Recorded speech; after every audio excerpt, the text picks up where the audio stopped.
O mga kababayan, marami ang nag-alala sa timing daw ng deklarasyon ng kandidatura ni VP Sara. Ang sabi ng ilan, mukhang napapaaga naman mga kababayan ang pagdedeklara ni VP Inday daw sa pagkapresidente. Dahil ang pinag-alala nila mga kababayan, baka maaga din siyang siraan at i-operate siya ng matindi mga kababayan. Pero subalit na tapat ang sabi ni Atty. Tixie. At kung sa tingin nyo, naaagahan na kayo kung ngayon aatakihin si VP Sara Duterte, ay nagkakamali kayo. Dahil as early as 2022 na hindi pa sila nanalong presidente at bise mga kababayan, ay sinisiraan na daw ang vice president ninyo. At sino ang nanira sa kanya? Kwento na yan ni VP Sara mga kababayan na na-wrong send pa. Itago na lang natin mga kababayan sa pangalang Palaka. As early as 2022 mga kababayan, siniraan na si VP Sara Duterte. At dahil sa kasyungahan ng tinatawag na palakang yon mga kababayan, nasend niya mismo ang mensahe kay VP Sara na ang laman, "So, she thinks she's pretty? I don't think so." Ganyan daw mga kababayan. Hindi daw pretty si VP Sara Duterte. At kung sino itong palakang ito, maya-maya mga kababayan, ibubulgar natin. Pero ayon kay Atty. Tixie, 2022 pa lang mga kababayan, nag-umpisa na ang atake. Panoorin niyo po ha. Maganda dito sa kanyang maagang pag-announce ay makonsolidate niya yung kanyang support base. Hindi ito malalagas at maaakit sa ibang mga kampo. Maaga pa lang, nag-establish din siya ng kanyang leadership.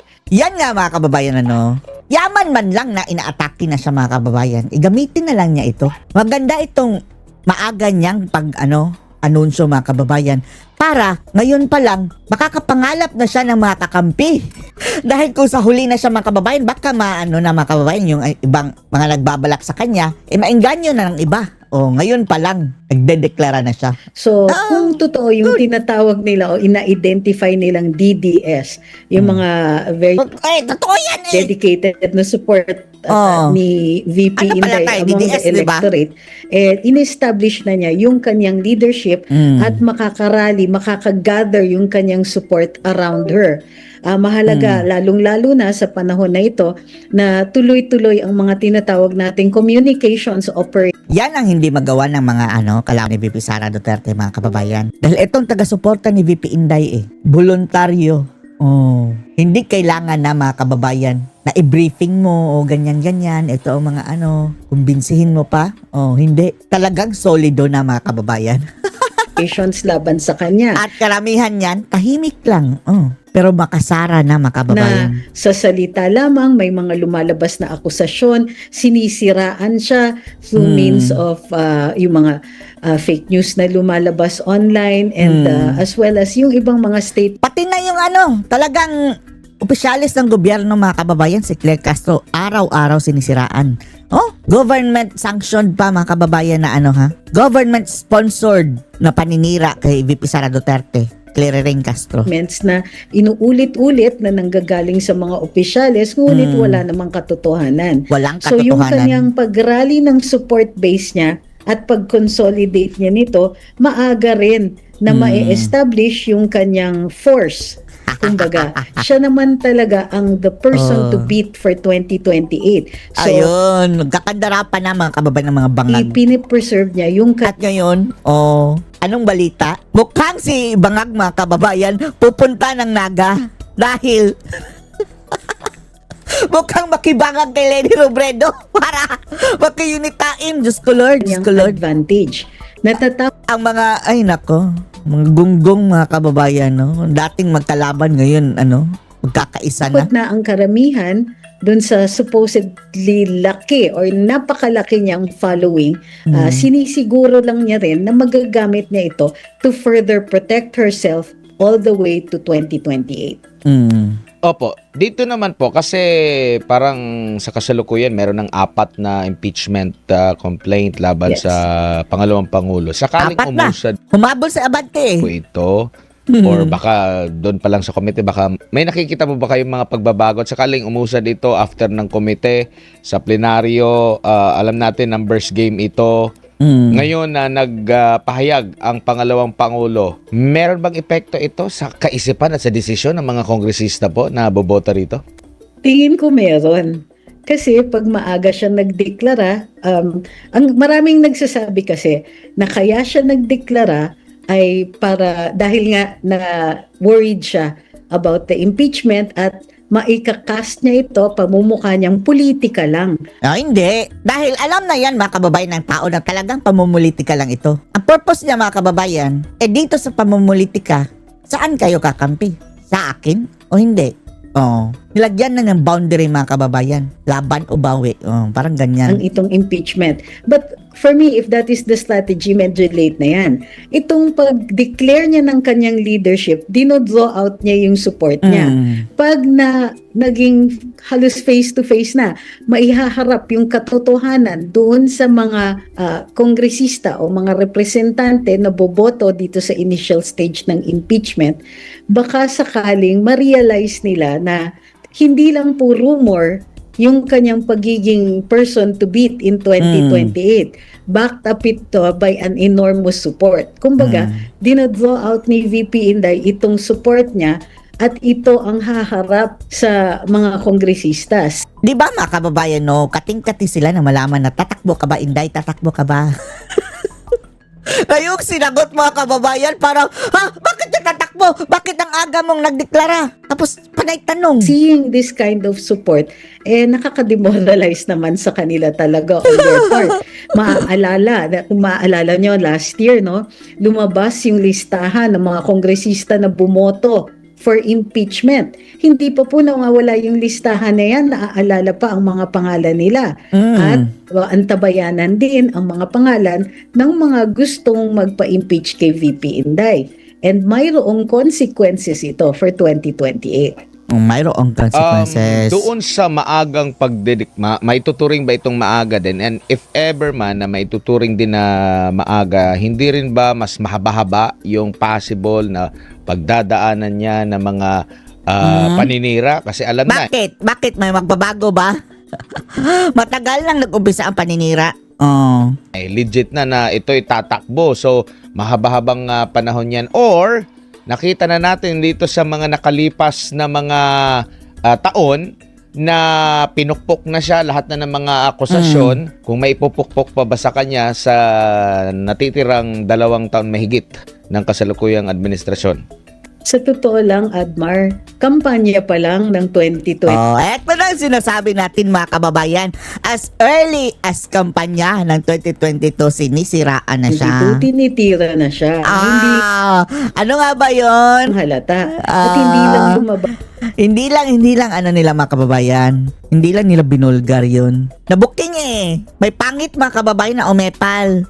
Nabuking ang dating. Yung mga kwento na yun. Pero mismo na si VP Inday ang nagkwento. During the campaign, nakakarinig siya at may mga naranasan siya doon na nag-tip off sa kanya na tila parang hindi yata tama yung kanyang mga naririnig at nararanasan. Yan! Pangalanan na natin yung tawag natin palaka mga kababayan. Si Lisa Araneta, na wrong send ang bangag mga kababayan dahil siguro lasing na lasing. And then, binight back niya o minarites niya si VP Sara, siniraan niya mga kababayan. Tapos na wrong send siya. Kung sino pa ang kanyang siniraan mga kababayan, doon pa siya na wrong send. Sara mismo niya na send. So she thinks she's pretty. Sa tingin ba daw ni Sara pretty daw siya? Sabi ni Lisa. I don't think so.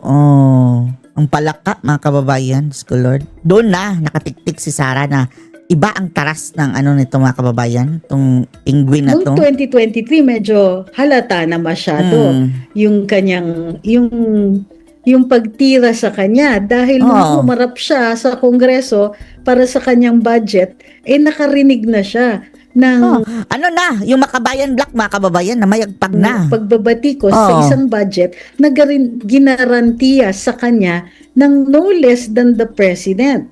So nagdi-defend siya ng isang budget na sinabihan siya ng presidente na sige, ito bibigay to sa iyo, makukuha mo itong budget na to. Tapos biglang ang hinaharap niya mga kaalyado ng presidente na bumabatikos sa kanyang budget. So maaga niyang na-realize na it is not a friendly administration. Hindi sila friends. Oh, yan na. Tapos, parang pinlantingan pa siya mga kababayan, yung confidential fund. Galing yan kay Bangag. Galing sa Office of the President. Binigay sa kanya mga kababayan para parang finame up si Sara. Para ginamit ng ngayon nila parang para ipa-impeach siya. See? Dati-rati pa mga kababayan, Bangag. May plano na kay Sara na i-demolish talaga si VP Inday. Pero, yun nga, brave siya, tinuloy niya, hinarap pa rin niya, in the hopes na mag-work pa rin yung kanyang cooperation with the administration. Nanahimik si Sara gawin niya ng tama yung kanyang trabaho and it will be at least all right, may accomplishment. Pero hindi siya tinigilan. So itong pagtitira sa kanya, hindi na ito news. Kampanya pa lang meron na. Kampanya pa lang. Siniraan na siya ni Palaka. So ano yung difference? Mag-declare siya ngayon o mag-declare siya later? Una, ang sabi, parang nag-jelly daw mga kababayan, jelly ace, naselos daw si Palaka dahil, di ba, harot na harot si Bangag na, nako, ang Bangag mga kababayan, dikit kay VP Sara Duterte, halos, yayakap na, tapos gusto talaga mo beso kay Sara mga kababayan, ang baho namang bunganga. Nagalit daw doon si Selos ang Palaka. Naman titigil ang batikos at mga operasyon laban sa kanya. Yung nagpakilalang oposisyon, na questionable ba kung opposition ba talaga sila? Sa tingin Oposisyon ng mga Duterte. Pero sa Marcos, sa administrasyon, hindi sila oposisyon ng niyo administrasyon. po, kung maaga sila maglalabas din ng mga pambato, magkakaroon ito ng dating or ngayon pa lang nakikita? Yan. Yan ang hindi nila magawa. Dahil sa dami ng supporter ni VP Inday, talaga ngayon pa lang makukuyog gayon ng 10 oras. Nahihirapan talaga sila kasi walang kumakagat. Mayroon bang kumakagat doon sa mga personalidad na nagpapakilalang sila ang oposisyon? Si Virus? Ay, wala na. Asa pa more. Virus pa more. Merong isang maingay pero parang walang dating, attorney. Well, Walang pangalanan na dating. natin sila. Very Risa. available daw si Senator Risa Hontiveros Inaalay na niya ang kanyang sarili mga kababayan na. Siya na ang nag-offer talaga. na maging standard bearer ng United Dahil winable daw siya. Opposition.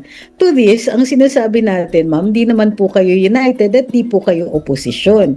Unang-una, sino bang ino-oppose Kampon. nila? Mga Duterte? That doesn't count. Vice President si VP Inday. So, Parang administrasyon si Sara niyan kung ipapalabas sila, opposition sila. Si Sara ba ang administrasyon ngayon? Di ba? Hindi. So paano kayo naging opposition? ano ang sinasabi nilang united? Duterte nung opposition. nagsabi siya ng availability niya, sumagot naman ang ibang mga kakamping na nagsasabi namang Lenny pa rin kami. And of course, Kaya nga, pinupuntahan na ngayon mga kababayan ni Robredo ang ni Bangag si Robredo. baka muli nilang ikumbinsi si Lutang mga kababayan na si Sara. Dahil base daw sa survey ni Gadon mga kababayan, nasabi niya, sinurvey daw ng mga kongresista. Ang 2022 daw mga kababayan, number 1 daw si Bangag sa survey, tapos number 2 si Lenny, number 3 si Isko, pang-4 lang daw si VP Sara Duterte. Ngayon, i-recruit nila mga kababayan daw si Lutang para maging pambato. Diyos andyan ko pa rin Lord. si Bam Aquino na nag-assert ng kanyang leadership. So sa ngayon, hindi ko alam kung saan nanggagaling yung mga tinatawag Ewan na natin si Bam Aquino. Kung si Bam Aquino mga kababayan, kulang yan sa puwersa. Dahil ang mga Aquino hindi tatanggapin mga kababayan ang alok na tulong ng mga Marcos dahil ultimate kalaban ng iyong pamilya, Diyos ko Lord. Tapos help ka sa Marcos. Talagang nawala na siya ng credibility. na united opposition na yan. So kumbaga, theoretically, maaga silang nag-declare. Wala lang silang specific candidate in mind. So alam natin na mag-field sila ng kandidato. Ang problema nga, kahit sila, hindi sila magkaroon pa ngayon, sa ngayon ng clear consensus kung sino yung mapupusuan ng kanilang partido. And for now, ang lamang pa rin, of course, is si Lenny Robredo. Hindi Sige, natin go alam kung ahead, willing Lutang siyang pa more, tumakbo. But as to running as opposition, hindi, nagkukunwari na lang yan. I'm sorry to have to say it, but Kukunwari na Di ba, sinong inoppose nila? Hindi naman sila nag-o-oppose kay Presidente Marcos. May konting lip service, pero ang totoo Lip talaga na service. tuloy-tuloy nilang binatikos, criticize at inoppose ay si Vice President Inday Sara. So if there is any claim to being the opposition, si VP Inday na yon, kasi siya ang tumututol sa establishment, tumututol sa kanilang naratiba, sa lack of service, sa mga maling ginagawa, sa pambubudol, No, at sa administrasyon mga kababayan, tinatahak, di ba? Kaya nga opposition, di ba? Ano ba yung pinagsasabi dito? things Opposition. Risa, opposition. Kailan ka nag-oppose? Nakakuha ka nga na insertion? hair follicle blood test, Oo. yung mga ganyan, maliwanag at well-established ang pagtutol Defender nga sila, defender, di ba? ni VP Inday, and now taking on the leadership, mas karapat-dapat na siya talaga ang tawagin na leader ng oposisyon. Si former President Rodrigo Duterte, kumbaga, umugong yung kanyang pangalan dahil sa kanyang naging performance sa kanyang syudad, which is napakalayo pa, nasa Mindanao pa na bahagi, umugong the way, style ng kanyang pamumuno. At ang mga tao, kumbaga, hindi siya kagaya ng ibang mga nagiging national figure sa kanya, talagang alam mo yung organic, no? Word of the mouth siguro ng mga Organic. residente doon, nakapunta doon. Dito rin kay Vice President Sara Duterte, ganun din siya. In fact, ang pinagmalaki pa nga niya, insurgency free, wala na sa Davao City, utang. Pinulbos mga kababayan ni VP Sara Duterte ang NPA sa Davao nung umupo siya. And then, zero, wala nang utang nung umupo si VP Inday. Tapos naging Vice President siya mga kababayan. Maganda ang kanyang track record. At ang dapat basihan mo is yung rating niya as Vice President. Siya nga ang pinakamahusay mga kababayan na gabinet ni Bangag. Yan na lang ang isipin ninyo. Ng Davao City, ganun pa rin, mataas din yung tiwala ng mga taga Davao City. Yung nabanggit nyo po na si dating Vice President Leni Robredo. Ngayon ngayon, reklamo na nga si Leni mga kababayan sa Naga. Hindi niya masolusyonan mga kababayan ang droga. May impact ba yung kanya pagiging mayor naman sa Naga? Kumusta ng Naga So, ngayon? dun sa local politics na naririnig natin dyan sa sa area niya, I think meron pang mga constituents siya who are a little disappointed. No, disappointed na nga. hindi siya Samantalang nung mga kababayan, si Inday, lahat ng kanyang mga kasamahan mga kababayan, contented sa takbo ng kanyang pamumuno. Saan ka dyan? Ngayon kay Leni, maraming discontented. tumakbo for governor or na-challenge yung mga ruling families dyan. Si VP Leni has shown na, well, it seems na maganda ang kagustuhan niya. Kumbaga, she likes being mayor by all the indications, pero hindi pa natin na measure at hindi pa natin naririnig yung impact niya dun sa mga Impacto. sa kanyang mga constituents in Naga. Baka in the next year makarinig na tayo ng mga ng determination kung may satisfaction na lumalabas sa kanyang mga constituents. But right now medyo tahimik po sila. Tahimik Opo, kasi lang. kailangan nang magpa-ignite doon ulit sa kanyang pangalan. Kasi pwede siyang mapuruhan na, wala nga na kaming narinig dyan sa syudad mo. Nag-aasam ka Pati pa siya mga kababayan na hopeless na. Malala na ang droga buong dito. Pilipinas, no? Lipat naman tayo dito sa ngayon kasi ang maraming mga kritiko is against dito kay Vice President Sara Duterte. Hindi yan marami. Kaunti lang yan. Ano lang yan mga kababayan. Paborable lang sa kanila. Hawak nilang media. Na-amplify ang kanilang bunganga mga kababayan dahil sila ang araw-araw na ini-interview ng media. Kahit hindi pa siya nag-mention na siya ay tatakbo. Do you think na nitong nagpahayag na siya'y tatakbo, nakikita nyo bang marami na rin ang lilitaw na magiging matapang sa pag-criticize sa mga nakikita nilang kamalian sa kasalukuyang administrasyon? Kasi alam naman natin po, yung mga nanindigan doon, talagang kung ano-ano lang, sila yung ginigipit, imbis na imbestigahan yung mga sinasabi, yung mensahero po ang tinitira, attorney. I think lalakas ang loob ng mga kritiko. May leader na May leader na ng oposisyon. Kumbaga, na i-forward niya, na ilabas niya na mayroong mga sumusuporta sa kanya. And therefore, yung mga opinions na nagre-reflect ng opinion ng grupong opposition na ito ay mas malakas na ang loob. Kasi when you have a lot of people behind you, medyo mas nakakatakot tapatan yung mga yon. Kung ang tingin nila ay ikaw kolumnista ka lang, vlogger ka lang, mas madali kuyugin ng mga trolls, mas madali na kasuhan ng kasuhan para tumahimik. Kaya nga, You don't kasuhan ng even kasuhan. have to spend any money. Imbestigahan ka lang, let's say, ng NBI, very demoralizing at posibleng tumigil. Tapos, Or posibleng ano pa, mga kakampon pa nila nakakita ang ng mga, media. Vloggers na nakakasuhan, tinatawag sa NBI and all that. May chilling Abala. effect yan. But Ipapahiya pa sa media, mga kababayan. Sara Duterte rising to stand as a leader at leader nitong mga kapareho niya ng pananaw, lalong-lalo na yung tinatawag na DDS, ay mas nakakalakas na ng loob. Hindi na nag-iisa yung mga bumabatikos sa administrasyong kabati-batikos naman.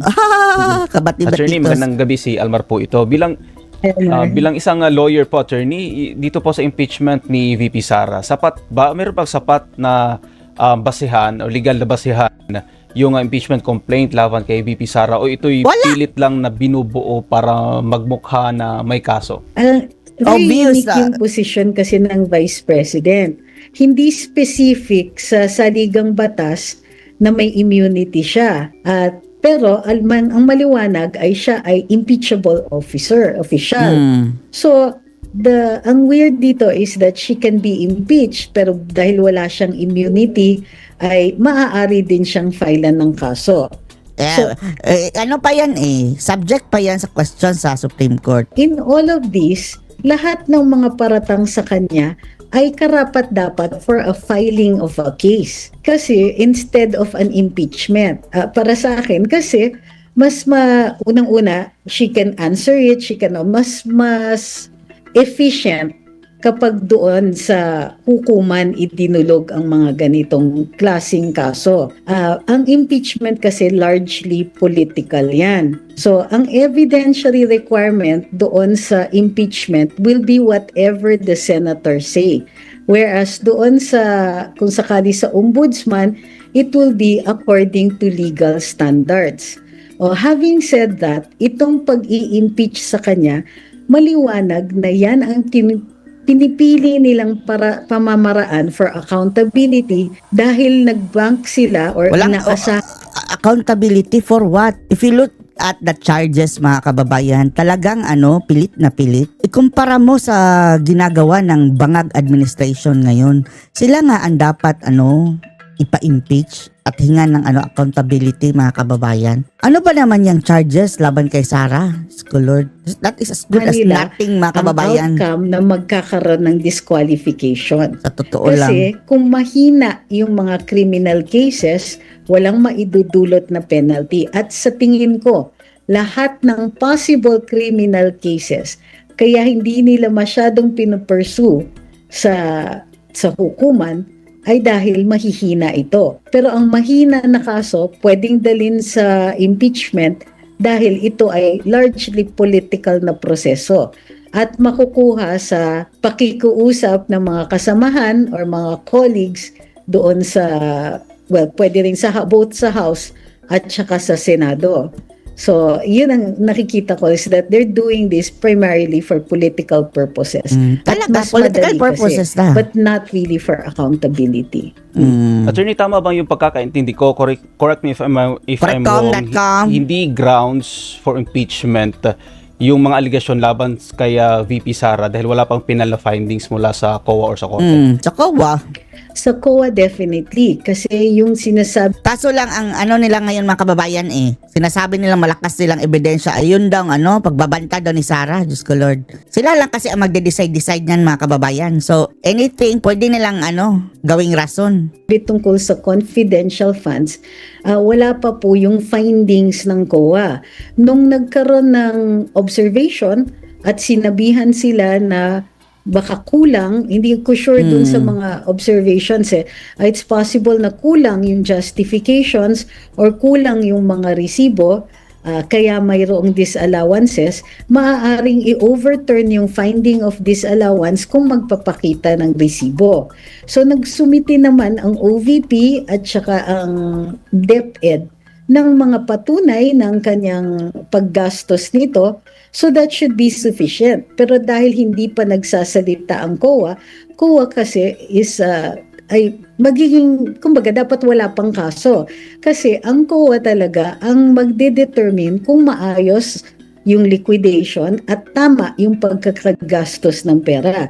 Pag wala yung opinion ng COA on that one, anong magiging basehan ng Kongreso?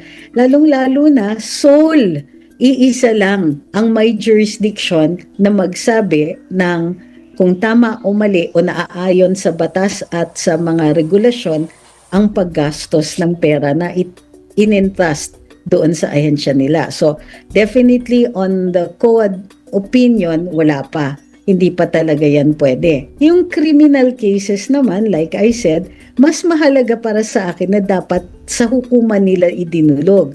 Kasi pag tinignan ninyo yung grounds for impeachment, kailangan high crimes. So, considered ba na high crime yung sinasabi nilang may threats siya na ginawa and so on? Para sa akin, hindi siya high crimes kasi hindi mo ginagawa sa estado at wala ka pang ginagawa doon that is grossly violative of another person's rights to the point na ito ay mapaparusahan with a criminal case through a criminal case at may kulong. So sa ngayon, they should have filed it first in a criminal proceeding at gamitin yung outcome na yon sa pagpapatanggal at disqualification. But actually, kung guilty siya in a criminal case at ito ay crime involving moral turpitude, automatic na madi-disqualify siya. So para sa akin, because they do not have the evidence to overcome the presumption of innocence, doon sila sa political process pumunta. Kung kulang naman pala ang ebidensya, attorney, bakit tila parang ang bilis naman umusad dito sa Kamara? Because it is political. So tandaan natin, kahit mayroong proceedings yan, ang proceedings ay para mag-guarantee na may due process ang nasasakdal. Pero yung bigat ng ebidensya para sa conviction in an impeachment trial or even dun sa impeachment in the House of Representatives ay sila ang magsiset. Kung sino yung bumoboto, sila yung magset ng standards for that. So, even if wala silang naset na standard, pwede nilang sabihin na para sa akin, guilty siya. Kahit walang ebidensya, kahit kulang sa ebidensya. Nakita naman po natin yan doon sa kaso ng late Justice Renato Corona, na kung idadaan mo sa criminal case yung mga paratang doon sa impeachment, hindi siya magsusurvive. And as it turns out, yung mga hinala sa kanyang salin, sa kanyang di umanong tinatago na yaman ay napatunayan na hindi pala kanya yon at held in trust para sa pamilya ng asawa niya. So, we know na nangyayari yan. Nangyayari pa rin ang impeachment proceedings at posibleng makapagpatanggal ng isang opisyales nang hindi ka nakakaabot dun sa required amount of evidence na normally nire-require naman under the Constitution. Sa tingin po ninyo, attorney, sino po sa puntong ito, sino po yung parang tila nanganganib, yung Vice Presidente o yung integridad ng impeachment process mismo at yung mga nasa likod po nito? Actually, integridad ng mga taong nanunulak talaga na magkaroon ng impeachment. Alam na ng madla at marami ang supporters ni Vice Presidente. Under any standard, hindi nga dapat ito umaabot sa punto ng impeachment. Unang-una, dun sa alleged funds, sa confidential funds, maliwanag, wala pa yung final na finding ng COA. As for yung mga threats, ang mga dalubhasa nagsasabi na imposibleng krimen ito. Wala pong mangyayaring ganon because it is not factually possible. So pag impossible crime, imposible rin magkaroon ng penalty. So, ang nakikita natin dito, ang motibo ay purely political. Again, sayang yung oras, pero that's how it stands. Politika talaga.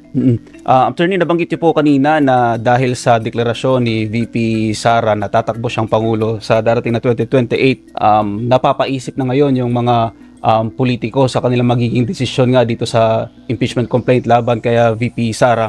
Kung sakasakali lang, attorney, na ibabasura ng Senado yung impeachment laban sa ating ikalawang Pangulo, sino bang dapat managot dito, attorney, sakasakaling maibasura yung impeachment complaint laban kay VP Sara? Yun bang mga nagsampa ng reklamo o yung Kamara po, attorney? Managot? Yes po. Actually, dahil may proseso ito, kung i-observe nila yung proseso at walang damage, in the sense na walang civil damages dito, walang mananagot unless mayroon ditong nagsinungaling. In which case, dahil yung mga statements ay under oath, yun po ang maaaring sabihin na maipapanagot. But because it's a legal process, normally yan, kahit sa mga criminal cases, makikita ninyo, may mga nag-aakusa. Pero pag na-acquit, sinasabi talaga na because ito sa process, binigyan ka naman ng due process, binigyan ka naman ng pagkakataon na idepensa ang sarili mo, wala yang damage. Pero kung may nagsinungaling at in the course halimbawa ng paglilitis ay may paninira at may mga opportunities lost, maaari kang humingi ng danyos for that. Usually, pwede ring i-reimburse ang court costs at saka yung costs ng abogado. Pero baka kakailanganin ng panibagong paglilitis kung hindi mo na-assert na mayroong kang damages before. Or kakaiba o hiwalay na paglilitis. Opo, attorney, si Admar po ulit ito. Dito po sa maaring katandem ni Vice President Sara, sa nakikita nyo po, ano po dapat yung criteria na dapat nito? Kasi needed din, na mahalaga din yung role ng magiging katandem para maging epektibo rin yung kanilang para makuha talaga yung pagkapanalo po nila. Sa tingin nyo po? Ang tingin ko dyan dapat yung tempered yung ambition. Hindi yung matetempt siya na na i-oust yung sarili niyang presidente para maka-take over siya. Yung hindi pinagdadasal yung na sumama yung kalusugan ng presidente. Medyo nakakatawa yun, pero it's always on our minds. Okay, number 1 yan. Number 2 is, hindi natin sana kukunin yung kandidato na kailangan natin. Like, kailangan natin certain people in the Senate o dun sa House dahil yung leadership nila mahalaga. So, para sa akin, it's in the negative. Yung magiging bise dahil matatanggal natin siya doon sa isang lugar o matatanggal sa pagiging senador, matatanggal sa pagiging congressman, hindi siya, kumbaga, sana hindi natin kunin yung mas kailangan natin somewhere else. So yun lang po yung dalawang criteria kasi ang trabaho ng bise, well, of course, may dagdag. Kailangan supportive doon sa Pangulo at makakatulong. So, in this case, pwede kasi yung Vice President na atasan na maging kalihim din. Katulad dati, si Vice President Gloria Arroyo ay binigyan ng DSWD portfolio. Si Kabayan Noli de Castro naman ay nabigay sa kanya yung HLURD and yung housing portfolio. So, pwede rin na yung Vice Presidente ay makakatulong. Not just as bilang kalihim, pero pag siya ay humahalili, nagiging representante ng Pangulo sa ibang mga lakad, sa ibang mga paghaharap sa foreign leaders, o kaya pagtuloy na pag-aasikaso ng mga kailangang gawain dito sa Pilipinas. So kailangan na pagkakatiwalaan ang magiging vice-presidente ni Inday Sara. So yun yung mga criteria I think that are very important. Hindi natin siya tinatanggal dun sa sa lugar kung saan siya mas kailangan, walang ambition at nakapagkakatiwalaan. Sana kung may extra talents, pwede rin siya maging kalihim in other dun sa gabinete ng presidente. Opo, dito naman po sa posibilidad na maiiwasan din yung mga babanat na sa kanya kanina, natanong ko po na baka dadami or tatagal may panahon na or humaba yung pagbabanat sa kanya. How about yung posibilidad naman po na maiiwasan na rin yung may mga babanat sa kanya kasi magmumuka sila na namumuliti ka na kasi nagpakilala na ito, pwede nang sabihin na namumuliti ka kasi alam mong tatakbo ako, gusto mong siraan ako, attorney. Nawawala yung bigat. Oo. Pero ang tingin ko kasi even now, si VP Inday pa rin, dinideklara nga siya ng mga kalaban na the strongest candidate, katulad ng sinabi ni former Senator Frank Drilon. So yung continued na attack sa kanya ay dahil sa pagkakilala na posibleng siya yung magiging next leader. So para sa akin, hindi masyado, it doesn't matter. Tuloy-tuloy pa rin naman ang criticism. Yun nga lang, pwede na nga natin sabihin na politika lang naman yung mga batikos na yon, pero nasasabi naman natin yan kahit noon pa. Maliwanag na politika yung ibang mga pagbabatikos kasi in spite of the constant explanations na ginagawa niya, halimbawa dun sa confidential funds at dun sa alleged death threats, ilang beses nang nasagot, ilang beses nang na-explain, tuloy-tuloy pa rin yung batikos, tuloy-tuloy, parating inuungkat, binubuhay, and so on. So, maliwanag na even then, politika lang yung mga ganyan. Dahil may kasagutan na halos lahat. Ano naman ang may papayo niyo po? Kasi ilang beses na rin pong sinabi rin ni Vice President Sara Duterte yung trust, no, yung magkasangga, tapos iiwan sa ere, alam naman natin yan. Na maaring muling susuyuin siya kasi nga, eto na, siya yung pinakamalakas na kandidato, aminado yung kalaban, tapos nagdeklara na. Dapat din ba na maging alerto dito ang pangalawang pangulo dahil posibleng dadami rin yung manunuyo sa kanya, attorney, at maiwasan yung mga sabi nga niya, humihingi siya ng sorry din dahil nga sa mga pagkakamali, attorney? Si tingin ko sanay na si VP dyan. Mayora pa lang, marami nang lumalapit. Anak siya ng presidente. Tapos ito, nung vice-presidente siya, lalong-lalo na in the early days. Sigurado ko maraming lumalapit, gustong makipag-usap, gustong hindi po naiiwasan yan. Lahat po ng politiko, maging congressman, senator, kahit hindi ka elected official, marami po talagang lumalapit. Alam niyo naman, success, maraming lumalapit. Kahit kunwari, na-appoint ka lang nakalihim, ang dami mong fair weather friends bigla na sumisip-sip, kung ano-anong sinasabi, hindi ka dapat nagpapaniwala. That's the first lesson you learn. You learn pagka na-appoint ka into a reasonably high position. So dito with VP Inday, real talk lang talaga siya at naiintindihan niya yung mga ganyang klaseng ganyang klaseng practice. So by this time po, sanay na siya. Hindi po ako nangangamba sa kanyang decision making. Alam na niya yan. Opo, lipat po tayo ng issue patungkol dito sa ICC at dating Pangulong Rodrigo Duterte na posible ring may connection din, no, kay Vice President Sara Duterte, no. Kasi may mga individual ngayon, mga senador at ilan pa siguro na ngayon lang nagvo-voice out. Nung tinanong din sila, ngayon lang din sila nagvo-voice out like doon sa proseso po, no, bago pinadala ang dating Pangulo sa ICC ay dapat dumaan muna sa ating mga local courts. At itong mga individual na to, hindi mga nakalinya sa mga Duterte po. Ano po ang masasabi nyo dito? Ito ba'y hakbang din nila dahil nakikita na nila, though nauna ito kaysa sa mismong pronouncement ng pangalawang Pangulo, pero alam naman natin, malakas talaga ang pangalawang Pangulo sa kanyang mga ratings sa mga nakalipas. Nakikita nyo po ba na may kaugnayan ito at kayo ba ay talagang nagtataka rin bakit hindi sila nagsalita habang sinasabi ni General Torre noon na hihilahin kita during that time po, attorney? totoo yan. Nag-react nga ako dun sa mga naririnig ko na ganyan at sinasabi na dapat daw dito ang paglilitis, dapat daw, ang dami.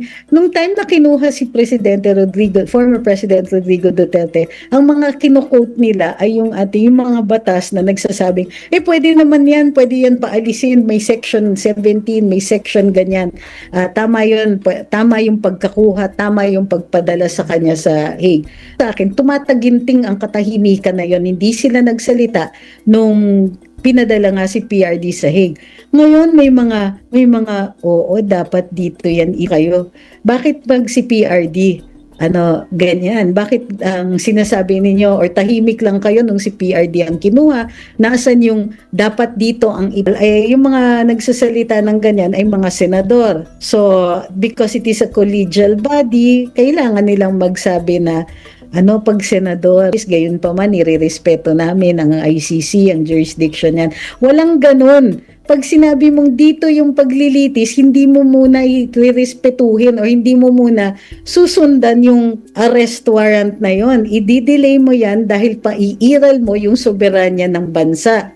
Hindi pwedeng mamangka ka sa dalawang ilog na nire-respeto mo yung ICC pero mag-i-insist ka muna ng paglilitis kasi the ICC doesn't care about our sovereign laws. Wala silang pakialam sa mga internal natin na ICC ang respeto ninyo, lalo na di naman kayo partido. So napaghahalataan lang po yung hypocrisy dito na bakit suddenly meron na kayong ganyan? Masyado bang malapit? Kasi senador na yung mga natitira dito. Senador na ang posibleng mapadala dun sa Hague. At nakakataas lang ng dugo. Pero totoo yan. Suddenly meron na silang kabig. Tsaka na-expose po, attorney, sa kanila mga pinaninindigan itong si Senador Bam Aquino ng siya, bakit ipinala doon talaga ang dating Pangulo. Ngayon, binabash siya ng mga possible mga supporter din ng Dilawan. So, ang nakakaano dyan is, maganda yung timing kasi ng pagdeklara ni VP Inday ng leadership niya, hindi na porous yung borders between yung DDS at saka yung mga Dilaw and so on. Pero nung time na nagsasalita si Bam, ang tingin ko, meron pa siyang impression na kaya pa niyang maghatak ng boto or suporta doon sa kabilang kampo, which is us. So kami, yung kampo ng DDS, baka sakaling makahatak siya. Kasi sa ngayon, based on my own personal experience at sa live vlogging na ginagawa ko, maraming tumatawid na nanggagaling sa panig nila at lumilipat at nagdedeklara, kakamping ako pero iboboto ko si VP Sara. So nakakaila na yan at posible na nakita nila yung trend na yon at gusto nila sanang pigilan or gusto nila sanang gamitin yung mga strategiya na gano'n baka sakaling makakurot dun sa dami ng DDS at maitawid nila dun sa panig nila. So, magpapakute, magpapalapad ng papel, magpapamukhang suportado niya na wag dadalhin yung mga allies ng DDS abroad, pero too little, too late na. Pagdating talaga sa social media, ang hahaba ng memories ng mga tao. Hindi madaling makakalimutan yung kanilang pagsuporta sa pagkuha ni Tatay Digong. Opo, napag-usapan si former President Rodrigo Duterte. Malapit na po yung tinatawag na confirmation of charges sa kanya. Pero meron siyang inilabas na waiver at hindi nga siya makikisar, hindi siya dadalo dito, either personal or kahit sa virtual. Nabasa nyo po ang siguro itong kanya pong naging pahayag. Ano po yung masasabi nyo po rito? Kasi ang kanyang iginigiit dito na kaya hindi siya makikiisa dito ay dahil hindi niya kinikilala ang jurisdiction nga nitong ICC laban sa kanya. Alam niya, kumbaga, na in one sense, masaya ako, although tempered yung saya na yun dahil syempre nakakulong siya, no? Masaya akong nakita na yung Rodrigo Duterte na palaban, andyan pa rin. Worried kasi kami, hindi natin siya nakikita, hindi natin alam ang state ng kanyang kalusugan. Pero yung magsalita siya ng ganyan, magpahayag siya ng ganyan, parang napapalagay ang loob ko, fight pa rin ang kanyang mood, fighting mood pa rin siya. So hindi siya magpapasa ilalim sa jurisdiction ng ICC, hindi niya ito kinikilala. Classic Duterte talaga yan. Bukod pa dyan yung mga closing statements niya, perpetually siya nasa serbisyo at nakikiisa sa atin. Again, na both bittersweet yan para sa atin kasi wala nga siya, tuloy pa rin ang laban niya. Siya pa rin ang Rodrigo Duterte na nakilala natin, naging presidente natin at minamahal ng milyon-milyon ng mga Pilipino. So, mahalaga yung kanyang statement to establish ito ngang hindi niya kinikilala ang International Criminal Court. So kahit anong klaseng appearance, di na niya gagawin. Maging virtual or in person, karapatan naman niya kasi to be there. So bilang karapatan, ang karapatan po ay nawe-waive basta siya po ay nakapagdulog nito sa kanyang abogado. So in this case, again, i-reiterate ko, nakakatuwa na lumalaban pa rin siya, nakakalungkot na kailangan niyang lumaban sa loob. Pero siya pa rin si Tatay Digong, siya pa rin yung tatay natin, yung tinatawag nating Tatay Digong na nagserbisyo very proudly dito sa Pilipinas at pinasasalamatan ng ilang milyon. Nakakalungkot pero nakakatuwa at the same time. And may bearing ito, may bearing ito kasi kahit tumuloy yung proceedings, forever nang nakatala yan sa kasaysayan at sa official documents yung kanyang hindi pagkakakilala. Kahit ano pa ang gawin sa kanya, hatulan siya, i-dismiss yung kaso, andyan yan, natuloy-tuloy yung kanyang paglaban. Opo, gaano kabigat para sa iyo itong kanyang sa unang part ng kanyang pahayag na iginiit niya rito na walang jurisdiction ang ICC sa kanya and sabi pa niya dito, I am a Filipino citizen forcibly pushed into a jet and rendition to The Hague in the Netherlands in flagrant contravention of my country's constitution and of national sovereignty. My kidnapping was facilitated by the office of the incumbent president of the Philippines with a plane specially chartered for this purpose, attorney. So, ang ginagawa niya ay he makes it off record. Both for the ICC at for Philippine courts. Right now, immune si PBBM from suit. Pero yung possibility na siya po ay panagutin sa kanyang pagsang-ayon o partisipasyon o pagiging co-conspirator sa pagkuha kay PRD at pagdala nito sa Hague. Kumbaga, na nagiging official. It is part of the record. It is part of the historical record na now. But in addition to that, ito ay babala na pag hindi na presidente si BBM, maaari din siyang i-hold accountable. Maaari din siyang kasuhan, maaari rin siyang makulong. So, may laman yan. So, hindi lang ICC ang audience niya kasi dito. Audience din niya ang Pilipinas. Audience din niya ang presidente ng Pilipinas. At sana maintindihan ng Pangulo kung ano ang repercussions ng ginawa niya. Opo, at ang sabi pa rito, parang nabigyan din siya sa mahabang panahon, nabigyan siya ng tsansa na makapagsalita at dito pa lang kung babasahin mo yung kanyang statement, siya talaga, hindi kagaya yung sa yung mga nagiging tagapagsalita na iba yung sinasabi niya sa sinasabi din minsan ng pangulo parang sarili niyang opinion. Ito talaga mapapansin natin na ganito siya. Like dito rin sa pinakalas din niya, nabanggit po niya dito, attorney, sabi niya, I am proud of my legacy and of my service to my countrymen around the world. Let no one doubt my love for and loyalty to the Filipino nation. Lagi niyang inuulit din ito kahit nung pabiyahe pa siya noon doon sa The Hague, tapos yung pang last niya sa dialektong Cebuano, Bisaya, kaninyo ako magpabiling sulugoon, kumbaga utusan sa lahat, no? Ano po ang comment niyo rito? Nung binabasa ko, pasensya niya, medyo emotional kasi ito. Magaling talaga si dating Pangulo na to speak to the heart. Kumbaga, nakikinig yung puso, nakikinig ang puso namin, nanggagaling din sa puso niya yung kanyang saloobin dito. Parang sinasabi niya, how do you call this?